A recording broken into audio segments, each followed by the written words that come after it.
January 1st, 1904, Milwaukee, Wisconsin. Exactly noon. In the master bedroom of the mansion at number 2000 on Grand Avenue, an unnatural silence reigns. Outside, behind the thick walls of light gray pressed brick, the city lives to the rhythm of industrial boom, but inside, the air is stale and heavy. On a carved wooden bed under a canopy lies a man whose body can no longer support the ambitions of his spirit. Frederick Pabst, captain of industry and the man whose surname is embossed on millions of glass bottles around the world, takes his last breath. Doctors record death from pulmonary edema and heart failure. At that second, the vast empire he built for 40 years freezes. The captain's fortune at the moment of cardiac arrest is assessed by tax authorities at $10 million. Adjusted to the 2024 economy, this is equivalent to more than $350 million in net assets. He dies in the house he built as a monument to his immortality. Every detail here, from the gilded cornices to the stained glass imported from Bavaria, screams of eternity. Pabst was certain that this house would stand for 1,000 years, like the castles of his German ancestors. He was wrong. Just 2 days after his death, during the funeral procession, thousands of brewery workers took to the streets of Milwaukee. It was a frosty day, the wind from Lake Michigan chilled to the bone, but people stood for hours to see off the captain. Newspapers wrote of the end of an era, but none of those in the crowd, neither the widow Maria nor his children, could imagine what would happen to this greatness in less than a human lifetime. January 16th, 1976. The same place, the same address, but the context has changed beyond recognition. The mansion, which once hosted presidents and archbishops, now stands as a dirty, dark stain on the city's map. Windows are boarded up or covered with decades of soot. The facade, which Chicago and New York architects admired, now only irritates city planners. The grandeur of the Gilded Age has turned into an urban planning nuisance. On the developer's table lies a document with a dry title, Demolition Permit. The situation is utterly cynical. The neighboring hotel, a faceless concrete box called Holiday Inn, lacks space. They don't need reception halls. They don't need a library with panels of rare oak. They don't need hand-painted frescoes. They need asphalt. The hotel owners have done the math. The equation was murderously simple. Captain Pabst's mansion, a masterpiece of Flemish Renaissance, occupied a plot of land on which exactly 33 cars could be parked. 33 parking spaces. That was the price of the legacy. Developer Nathan Hale, representing the new commercial development, felt no sentimentality. For him, it was simple arithmetic.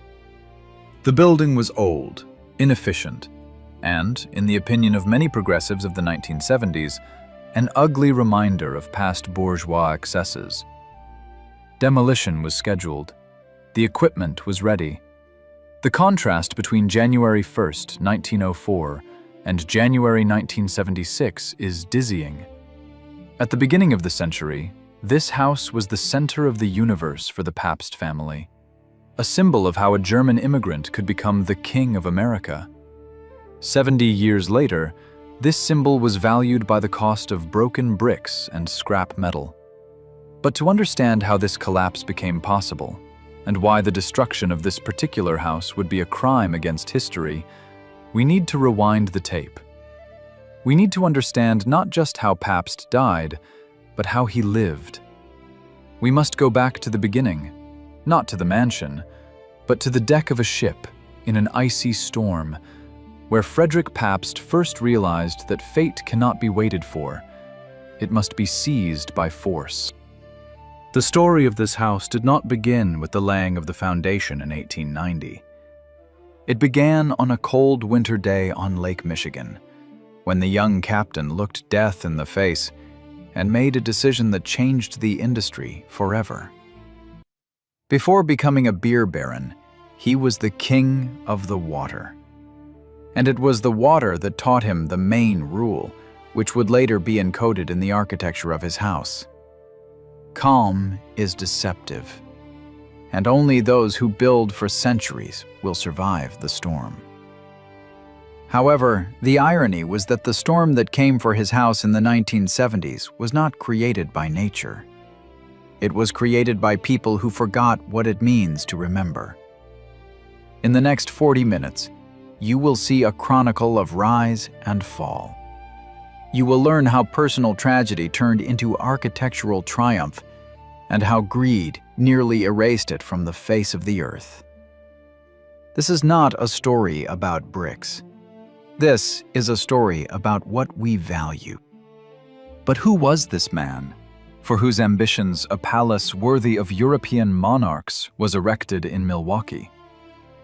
To answer this question, you need to forget about beer. You need to look at the hands of Frederick Pabst, hands that knew not only velvet and gold, but also icy ropes, coal dust, and blood. Frederick Pabst was not born with a silver spoon in his mouth. He was born with the taste of coal dust and the fear of hunger that haunted him even when his fortune exceeded millions.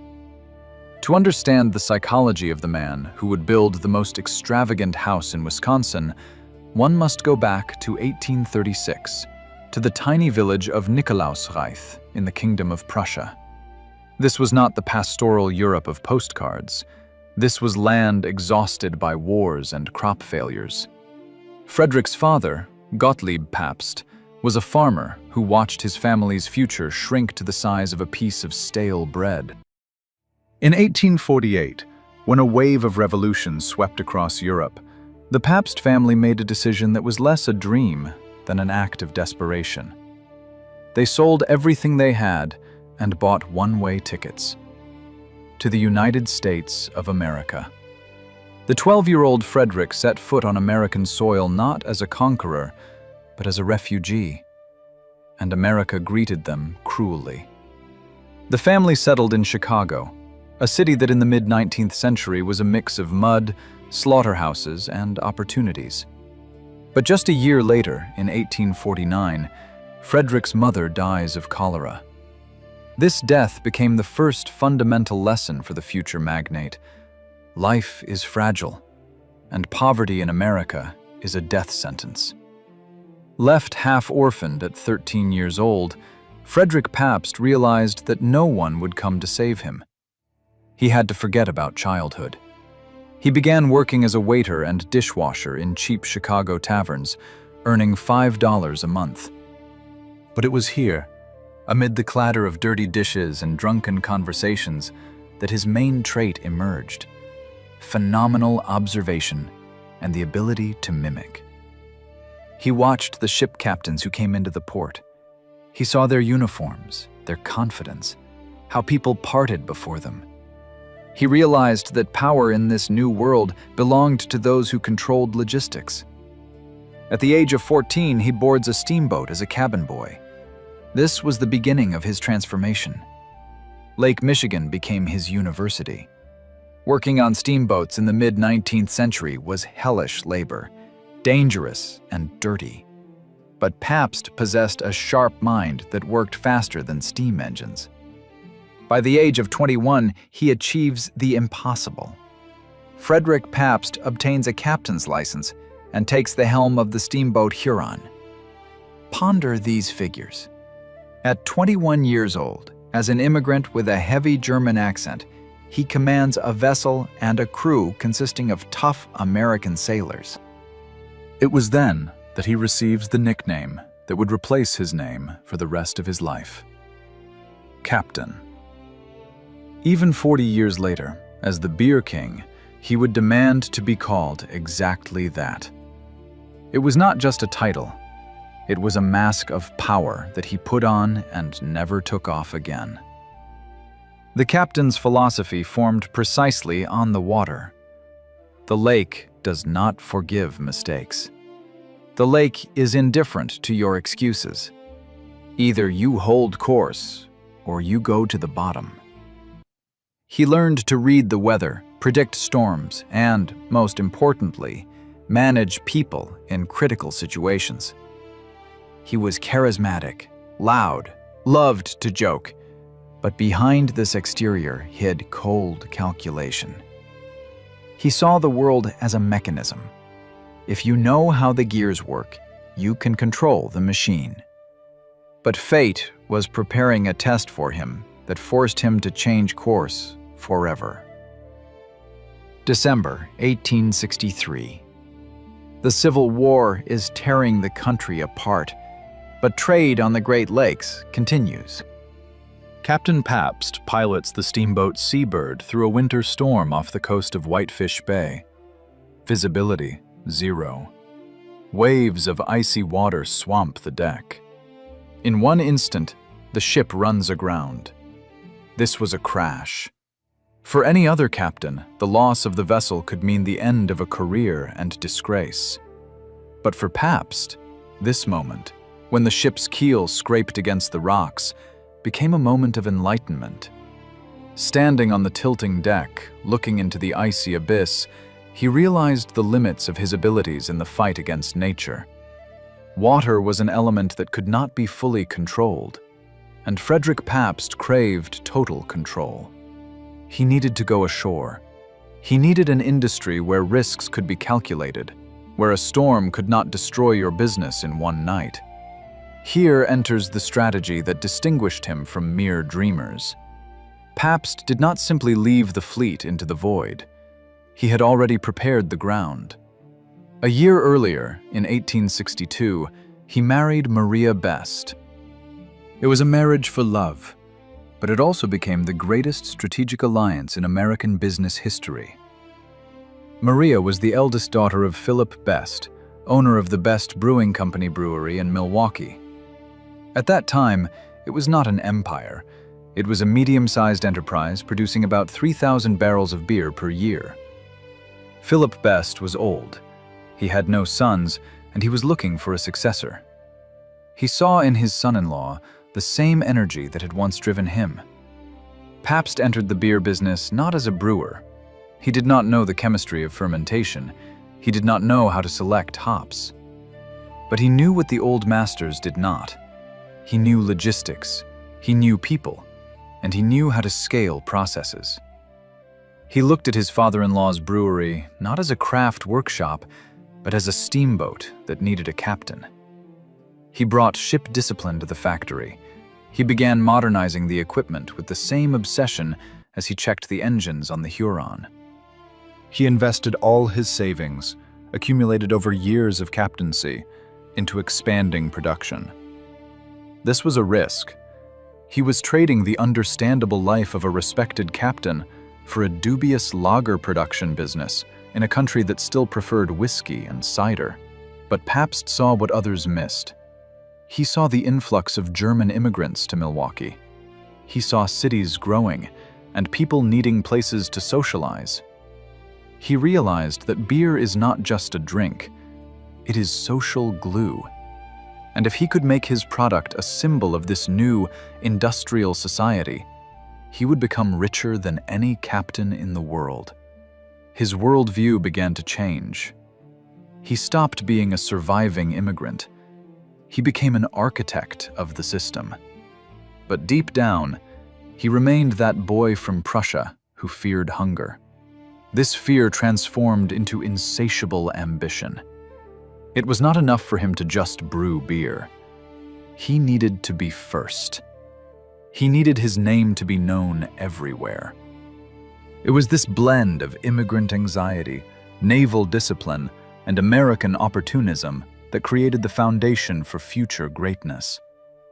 But to build a mansion that would be talked about for a century, he needed not just a business, he needed a dynasty. By the end of the 1860s, Pabst was no longer just the owner's son-in-law. He was a partner. He was the engine. But the real takeoff happened when he teamed up with a man who was his complete opposite, but perfect complement. This alliance would turn a local brewery into a global monster, and Pabst himself into a man capable of challenging the old aristocracy and building his own Versailles on the shores of Lake Michigan. This moment was approaching, the moment when the captain would finally become a baron. Milwaukee, 1866. Frederick Pabst realizes, to capture the market, discipline alone is not enough. Chemistry is needed. Not only the chemistry of yeast and malt, but also the chemistry of human relations. He needs a partner who will cover his blind spots. Pabst is the external force, logistics, and expansion, but he needs someone who understands the soul of the product. This man becomes Emil Shandine. This is a classic example of historical symmetry. Shandine, like Pabst, is a German immigrant. Shandine, like Pabst, married the daughter of Philip Best, Lisette. Two ambitious Germans, married to two heirs of the beer empire, effectively take the family business in a pincer. In 1866, Philip Best, the old patriarch, sells his remaining share in the company to his sons-in-law for a symbolic sum. From this moment begins the era of Pabst and Shandine. The contrast between them was striking. Pabst, tall, loud, with military bearing, a man of the stage. Shandine, more quiet, culturally oriented, a man who could discuss the nuances of Bavarian hops for hours. This was the ideal marriage of worlds. Pabst's brutal American efficiency met Shandine's German perfectionism. Under their leadership, the brewery ceases to be a local business. They start a war of technologies. In 1873, production volume reaches 105,050 barrels per year. This is not just growth, it is a quantum leap. They introduce steam engines where competitors use horses. They invest in artificial cooling, which allows brewing lager year-round, ignoring seasonality. But the real breakthrough happens thanks to a catastrophe. On October 8, 1871, the Great Chicago Fire destroys half of Chicago, including most local breweries. While Chicago burns, Pabst acts. He directs all available ships and trains south, flooding the dehydrated market with his product. Milwaukee begins feeding Chicago beer. It is at this moment that the local brand becomes a regional hegemon. By 1889, the company produces more than 500,000 barrels. But Pabst wants more. He understands the power of marketing half a century before the term appears. He begins tying a strip of blue silk around the neck of each bottle of his best beer, Select. By hand. Workers in the factory basements tie knots day and night. The blue ribbon, becomes a visual anchor. Customers in bars stop asking for Best's beer. They ask for the one with the blue ribbon. This was a brilliant psychological move. Pabst was selling not a drink, he was selling a sense of elitism at the price of a mug of lager. However, in 1888, this duo breaks up. Emil Shandine dies during a trip to Germany. The partner's death becomes a moment of truth for Pabst. He remains the sole ruler. In March 1889, he takes the final step toward immortality. The board of directors votes to change the company's name. Best Brewing Company goes into history. Pabst Brewing Company is born.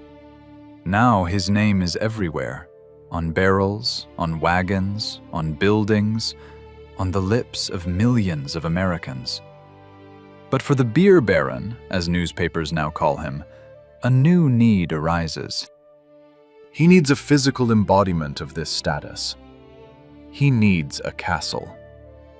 At the end of the 19th century in Milwaukee, there was one street that divided people into those who succeeded and those who ruled. It was Grand Avenue, a wide boulevard lined with elms, where meat kings, banking magnates, and railroad titans lived.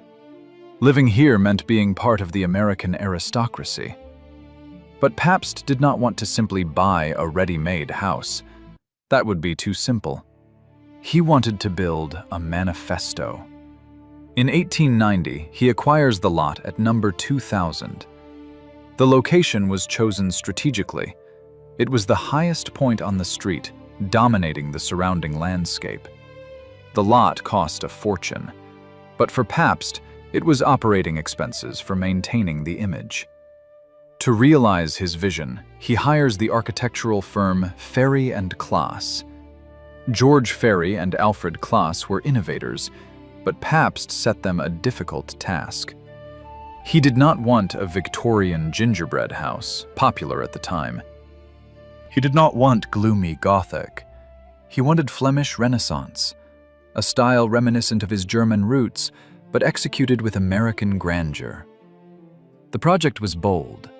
While neighbors built from wood and local limestone, Pabst ordered light brown pressed brick and terracotta. This was a challenge to Milwaukee's gray industrial sky.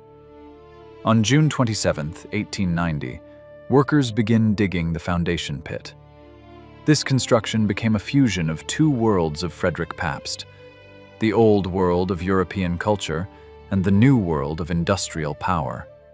He demanded that the house be equipped with the latest technology, but look like an elector's palace. Not just stone is laid in the foundation, a social transformation is laid into it. Brewers had long been considered in America crude craftsmen, suppliers of swill for workers. Pabst decided to use architecture to change this perception. His house was to prove that beer is a noble business, and the beer baron is equal in status to a European count. The contrast was stunning. A few miles from Grand Avenue, at the Pabst factory, thousands of people worked in noise, steam, and the smell of fermentation, earning cents per hour. And here, on the hill, walls began to rise whose cost exceeded the annual budget of a small town. Pabst personally controlled every detail. He applied his captain's approach to the construction. No compromises. If a stone was not smooth enough, it was replaced. If the wood carving did not match the sketch, it was redone. He built this house as one builds a flagship of the fleet, designed for storms, time, and enemies. By 1890, Frederick Pabst had reached the peak. He was rich, famous, and influential. But he did not yet know that this house, which he was building as a fortress for his family, would become a golden cage. He was building the stage for a great drama, but the script for this drama was not written by architects. When the walls rose and the roof was completed, the city held its breath in anticipation. What the residents of Milwaukee saw in 1892 was not just a mansion. It was a psychological portrait of a man who wanted to buy eternity for cash. And now we enter inside. We must see what he saw. We must understand the captain's architectural psychology. July 1892. The scaffolding is removed. Captain Pabst's mansion officially opens its heavy oak doors. What the first guest saw was not just a residence, it was a biography written in the language of architecture. The cost of the final project, including furnishings and art collection, amounted to $254,000. To understand the scale of this figure, the average American worker at that time earned less than $500 a year. Pabst spent on his house 500 annual salaries of an ordinary person. But let's go inside to see exactly how this money was converted into psychological dominance.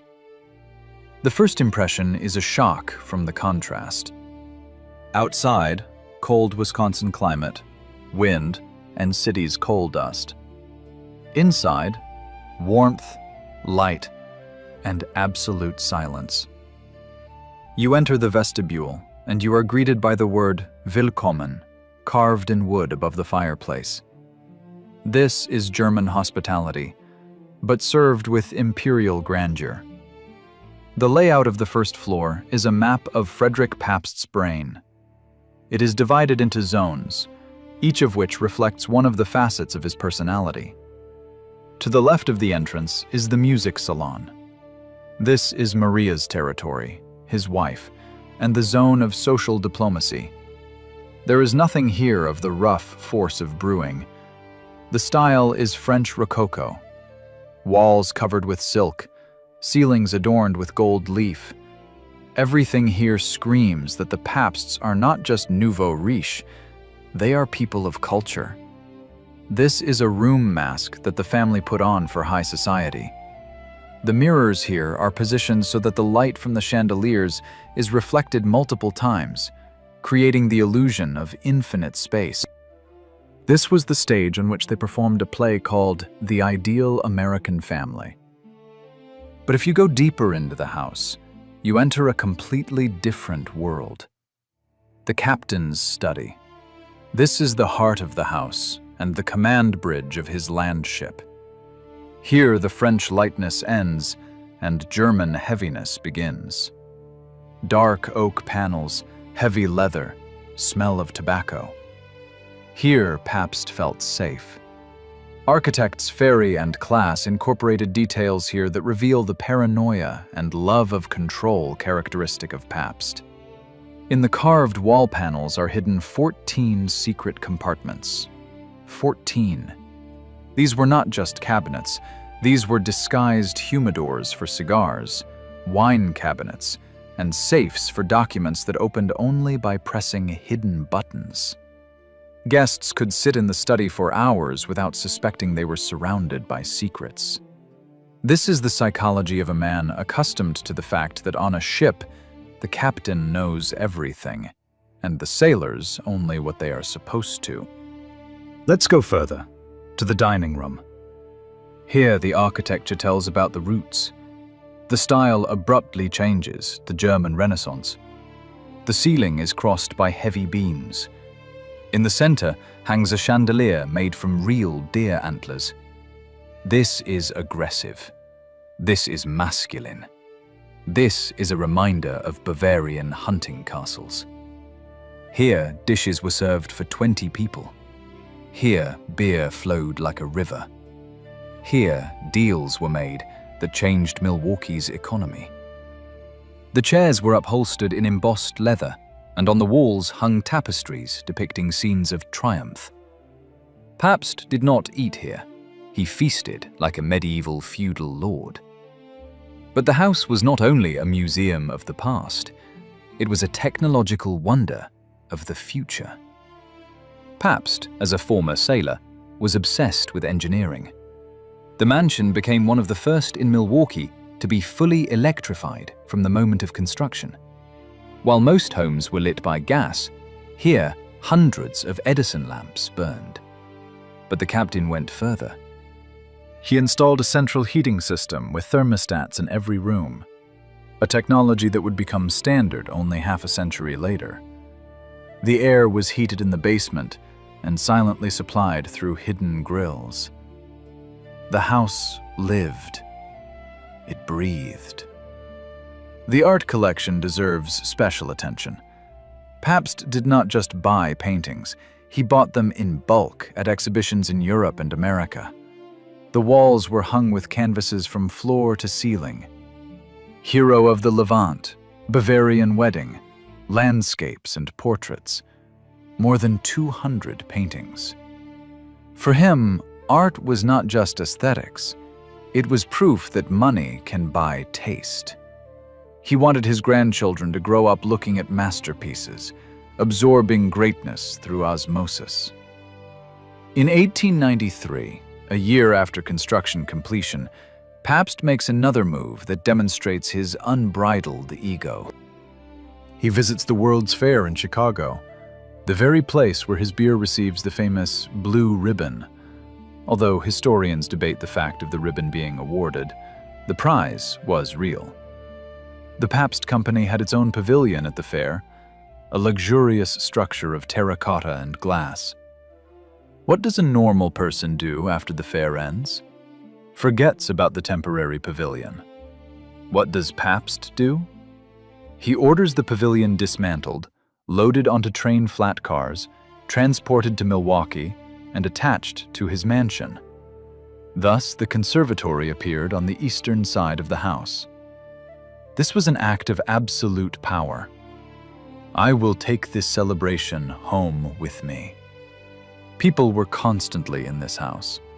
12 servants ensured the operation of this mechanism. Maidservants, cooks, coachmen, gardener. They lived in separate quarters on the 3rd floor and in the carriage house. Their lives were subject to a strict rhythm set by the captain. He managed the house just as he managed the Huron 30 years earlier. Rigid hierarchy, impeccable cleanliness, absolute obedience. It seemed that this house was an impregnable fortress. Thick walls, modern technology, endless money. Frederick Pabst created a perfect world where he could control the air temperature, light, and even what his guests saw. But there are things that neither oak panels nor millions of dollars can stop. Pabst's architectural psychology had one fatal flaw.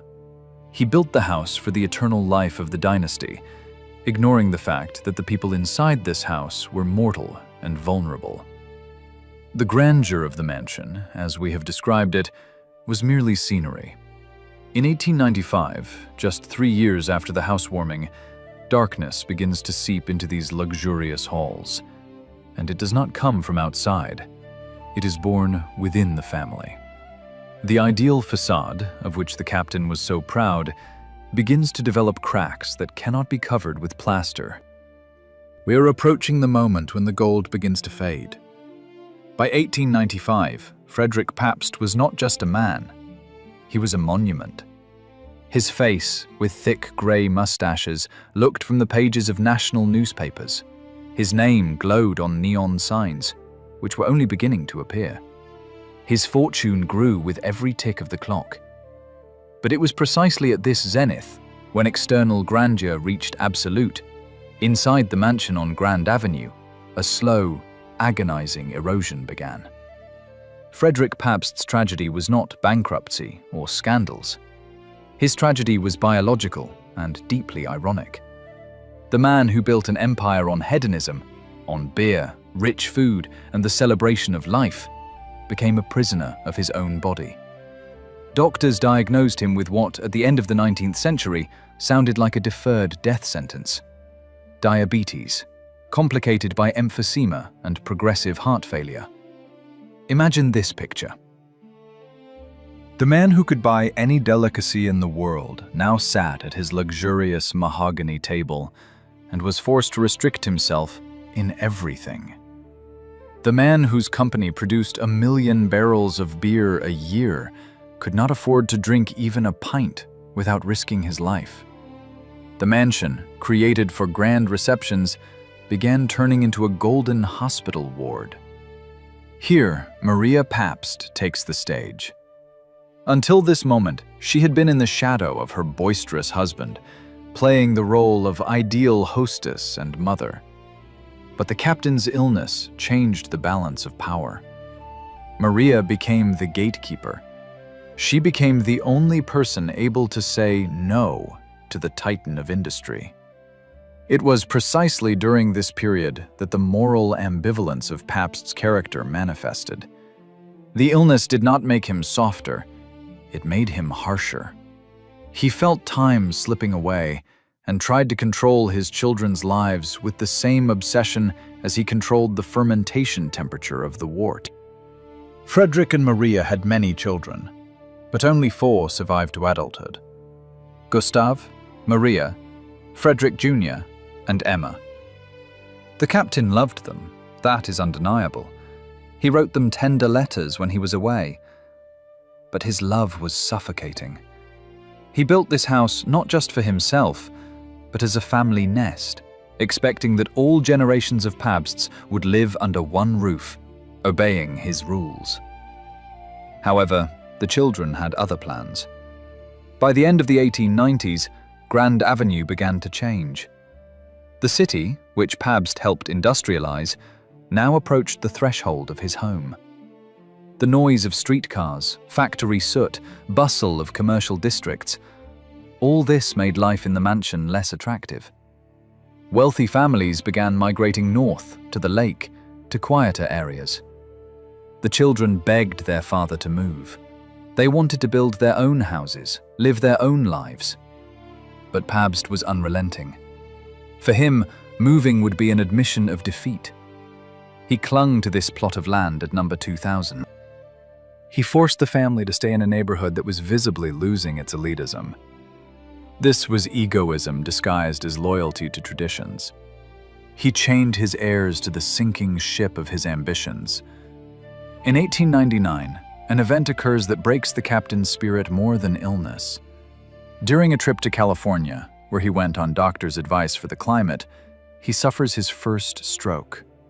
The authoritative, powerful man, accustomed to shouting down storms, suddenly loses the ability to speak clearly and move. He is urgently taken back to Milwaukee, to his fortress. Now the house operates in a different mode. The 12 servants no longer prepare balls. They carry water, change linens, and tiptoe. The silk-upholstered walls now absorb not waltz music, but the heavy breathing of a sick man. The elevator installed in the house, a rarity for that time, becomes not a luxury, but a necessity. The captain can no longer climb the grand staircase he was so proud of. Gustav Pabst, the eldest son, is forced to take over the company management. And here we see another drama. Gustav is a capable man, but he is not the captain. He is a manager, not a visionary.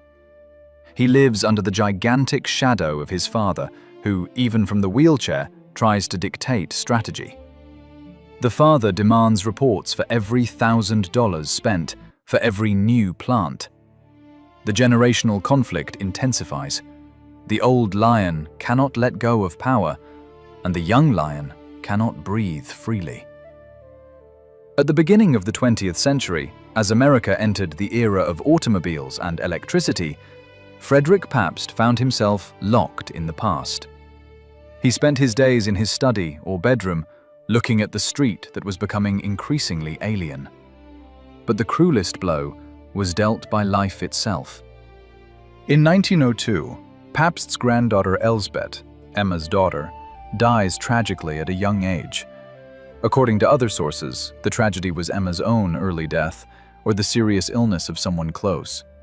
But the loss of a child always struck Pabst the hardest. The death of a child in the house built for happiness finally poisons the atmosphere. The mirrors, meant to reflect light, now reflect only mourning clothes. Pabst begins to realize that his money, equivalent to hundreds of millions of modern dollars, is useless. He cannot buy health. He cannot buy his granddaughter's life. He cannot buy silence on Grand Avenue. His character changes. From a jolly and boisterous Bavarian, he turns into a silent stoic. In his eyes, captured in the last photographs, deep sadness is evident. He understands that he built this palace for centuries, but himself did not live in it even 12 years of healthy life. By the end of 1903, doctors no longer leave his bedside. The lungs fill with fluid. Every breath is a battle. Maria sits beside him, holding his hand. Their union, which began as a strategic marriage of two beer dynasties, ends as a quiet human drama of two elderly people in a house that is too big and too empty. Frederick Pabst dies on January 1st, 1904, but the real tragedy unfolds immediately after the funeral. As soon as the captain's body is carried out of the house, the illusion of unity crumbles. The will is read, the children receive their shares, and the first thing they want to do is escape. None of the children wanted to live in this palace. For Gustav, Frederick Jr., and Maria, this house was not a symbol of success, but a symbol of paternal pressure and the grim final years of illness. The house was too expensive to maintain, too outdated, and stood on the wrong street. Maria Pabst, the widow, remains in the house alone. For 2 years, she wanders the 37 rooms like a ghost. When she dies in 1906, the house officially dies with her. The heirs put the mansion up for sale, and here they face a shock. No one wants to buy the Beer King's castle. Milwaukee's elite laughs.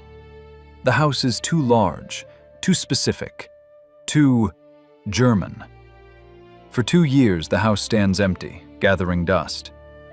In 1908, the family makes a decision that the captain would have considered an insult. They sell the house to the Archdiocese of Milwaukee for just $97,000. This is less than half the construction cost. They sell it at a loss just to get rid of the asset. Thus ended the Pabst family's era on Grand Avenue. The house, which was supposed to become a family nest for centuries, served the family for only 14 years. But for the building itself, this was only the beginning of a strange, winding path through the 20th century. The sale to the church saved the house from immediate demolition, but plunged it into a lethargic sleep for 70 years. Priests and nuns occupied the rooms where champagne once flowed. However, the crisis that would nearly destroy Pabst's legacy completely was still ahead. We moved to the 1970s, when greed knocked on these doors again, but this time it held not a glass of beer, but a wrecking ball. Milwaukee, 1975. America is nursing a hangover after the oil crisis and Watergate. The economy stagnates, cities empty, residents flee to suburbs. Downtown Milwaukee turns into a concrete desert, where old architecture is considered not an asset, but a burden. Pabst's mansion, once a shining palace, now looks like a ghost.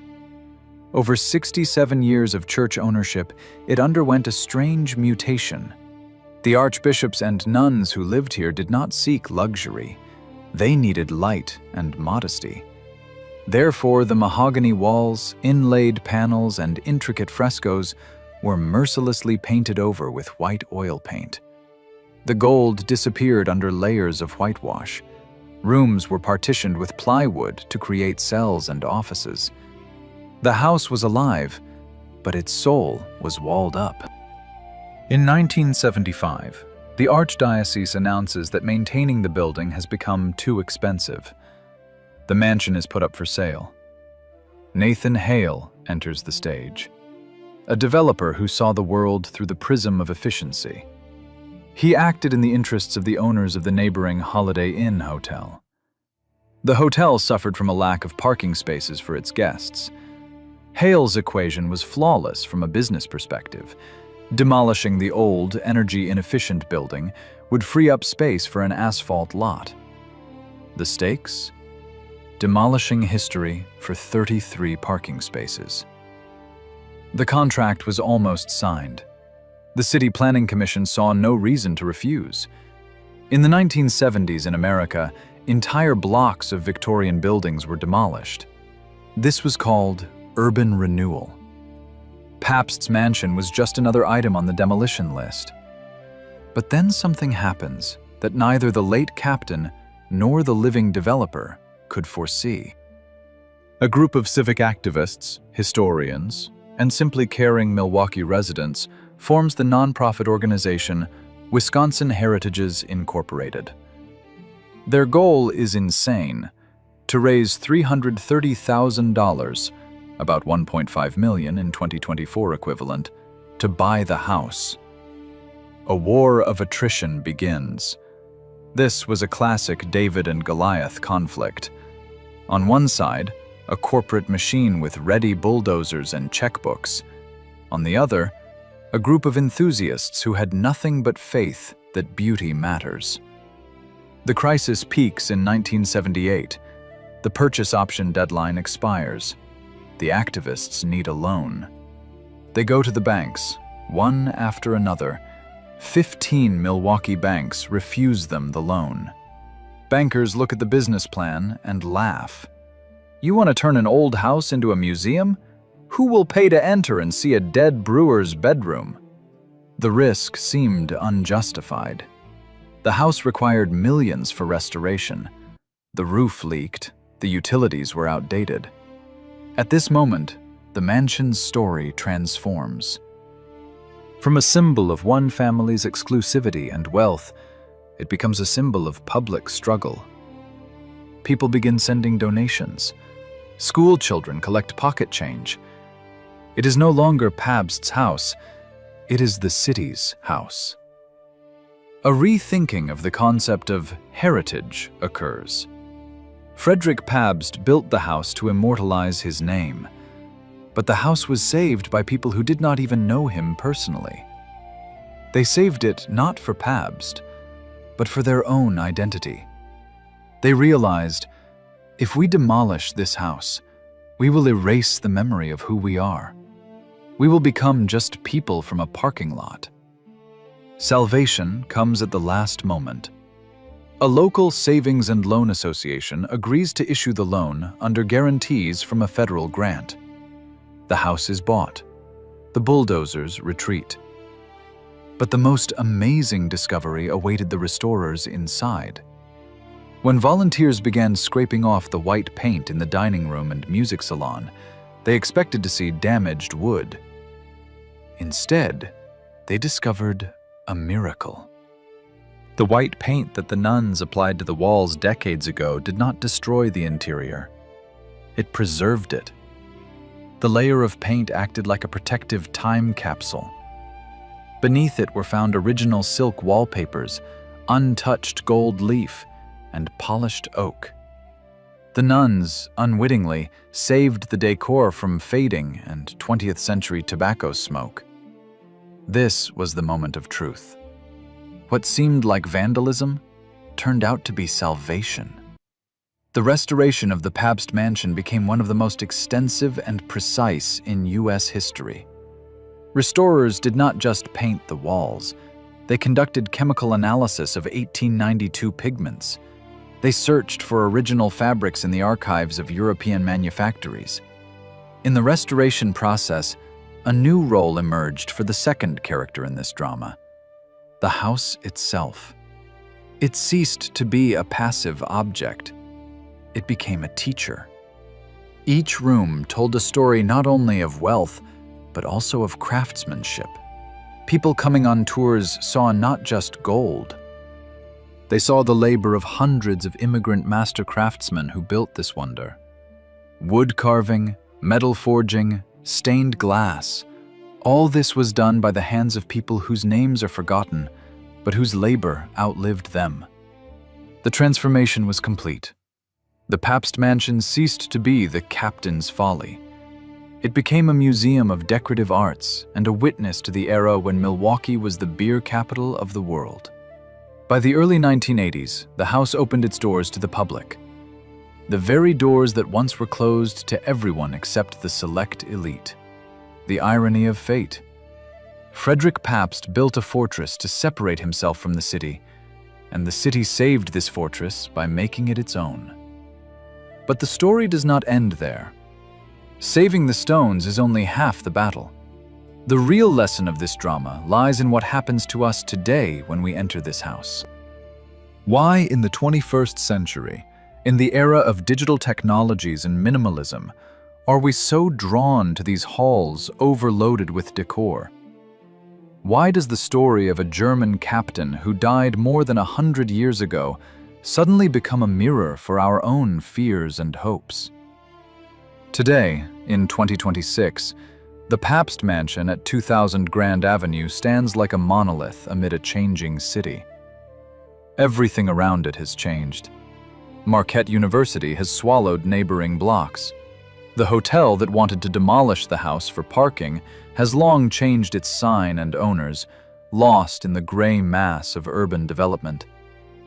And the captain's house continues to shine with the same warm light of Flemish brick as 130 years ago. Annually, more than 30,000 people pass through these doors. They pay money not to see how the rich lived. They come for something else. In an era when architecture has become glassy and temporary, when buildings are constructed with a 40-year service life, the Pabst mansion has become physical proof that human will can overcome entropy. The story of Frederick Pabst and his house gives us a cruel but necessary lesson about the nature of legacy. Look at the financial side. Pabst's empire, that very Pabst Brewing Company, went through a series of hostile takeovers, bankruptcies, and resales.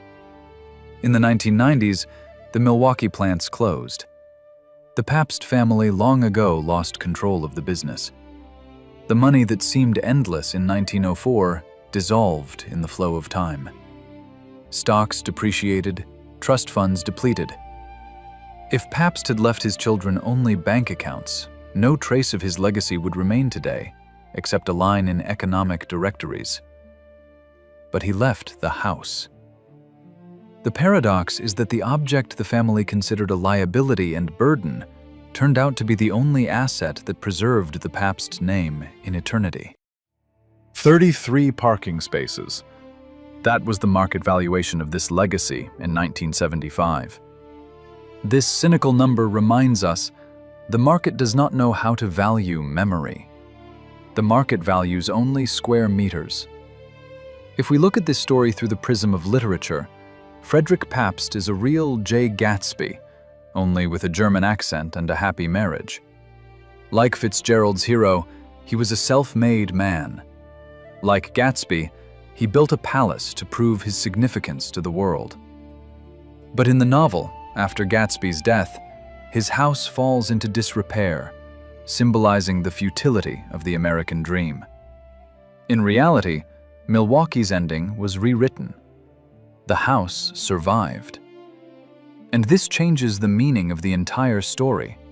Frederick Pabst's American dream did not collapse, it transformed. He built the house as a fortress for the elite, as a zone of exclusivity. He wanted to separate himself from the crowd with thick walls. But the irony of fate, worthy of Shakespeare's pen, is that it was precisely the crowd that saved his house. Those very ordinary people, descendants of his factory workers, chipped in $10 each to prevent the bulldozers from demolishing these walls. What was created as a symbol of selfishness and segregation of the rich from the poor became a symbol of public solidarity. Today, when you stand in the captain's study and look at those very secret cigar panels, you feel a strange vibration. This is not the presence of a ghost. This is the weight of decisions made. Pabst teaches us that we do not truly own things. We are merely temporary custodians. The captain owned the house for 12 years. The church owned it for 67 years. The museum has owned it for almost half a century. People leave, architecture remains, but only if it is filled with meaning that is understandable to subsequent generations. In the 21st century, the Pabst Blue Ribbon brand experienced an unexpected renaissance, becoming an icon of hipster culture. Young people drink this cheap beer as a symbol of anti-glamour. But the real Blue Ribbon is not a can with a drink. It is the building on Grand Avenue. In 1975, the fate of a national treasure was decided by a difference of $300,000. This is the price of a small apartment today. We were one step, one signature away from having a piece of dirty asphalt with car markings instead of a Renaissance masterpiece. How many such parking spaces have we created in place of someone's dream? How many stories have we erased because they did not fit into the quarterly report?